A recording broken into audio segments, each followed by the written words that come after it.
Hi, I'm Robert, and today I'm going to show you how I take this image of sunset cliffs from here to here, all in Lightroom.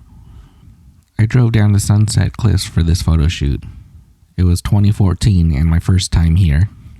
The entire coastline here is filled with amazing compositions. There's too many to choose from. You just need to go back several times.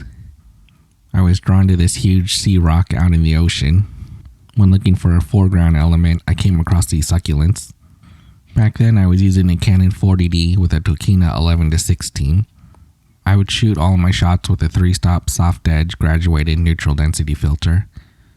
I've since upgraded to a Nikon Z6. If you're planning a photo shoot at Sunset Cliffs, show up plenty early so you can explore all of the area. There are so many great places to shoot here.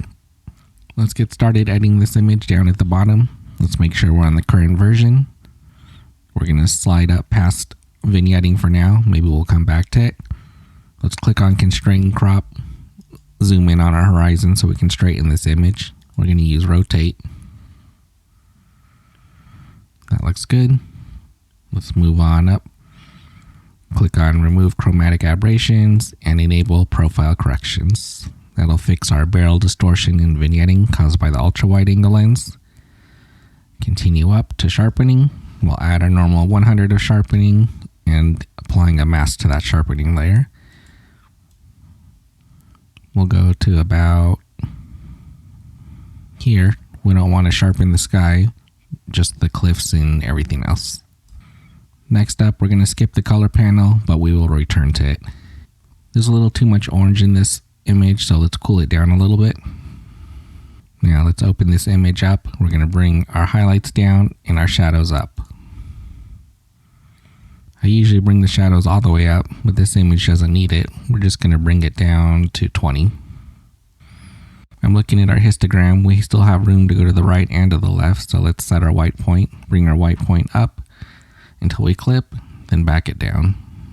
So we'll go to 45, and then we'll do the same with our black point. This will set our exposure as well as our contrast. I usually don't need to add extra contrast using the contrast slider.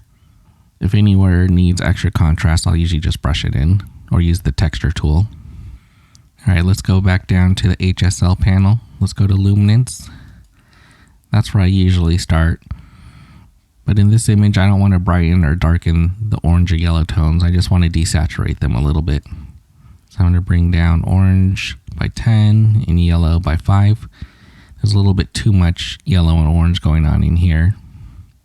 Another way to take care of that is through split toning. So let's give that a try. I'm going to start with the shadow areas. So we're going to click on shadows. And let's look for a nice color for the shadows.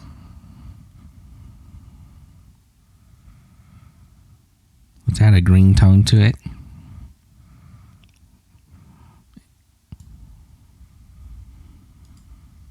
Now let's adjust our highlights. Let's add a warmer tone to it. That looks good. Maybe we can increase the saturation on our highlights a little bit. That's a little much. Let's bring it back down. Now let's adjust the balance between our highlights and our shadows. If we bring it up, it brings in too much red and yellow, which I was trying to get rid of. So let's bring it down a little bit. We can bring it down here. Now we're looking a little too cool, a little blue. So let's bring it up. This looks like a nice balance. Let's take a look at what we just did. So here's before, a lot of yellow and orange right here. And here's after. Now we still have the warmth, but we also retained our green colors. Let's work on our sky a little bit. We're going to bring the grad tool down. This time we're going to bring it at an angle. Let's bring the exposure down a little bit. Reset texture. We don't want to add any texture to the sky. And let's bring the saturation up a little bit. Quite a bit, actually.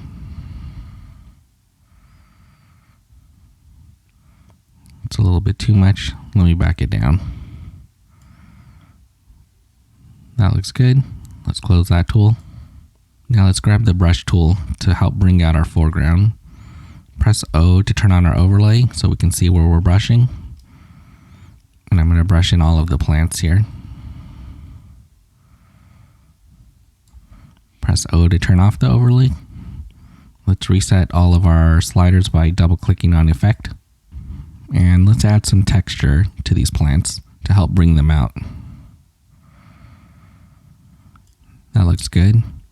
Our subject in this image is not only the foreground, but the sea rock out here. So I'm going to add some texture onto this rock too.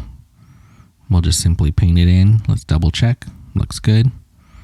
So let's turn on this mask on and off so we can see what it looks like before and after. Here's before and after. It's a subtle change to the image, but the added sharpness draws your eye in. I hope you get a chance to go to Sunset Cliffs in San Diego. It's a really fun place to shoot. Just a few miles from the beach is Phil's Barbecue, a really famous barbecue shop that serves great ribs. Sometimes the line can extend around the building. To avoid the line, go in the other line that's labeled for pickup only. I'll usually pick up my food and then take it to the beach, so you can have some great barbecue and then an amazing photo shoot. I hope you liked this video. If you did, please like and subscribe. Thanks.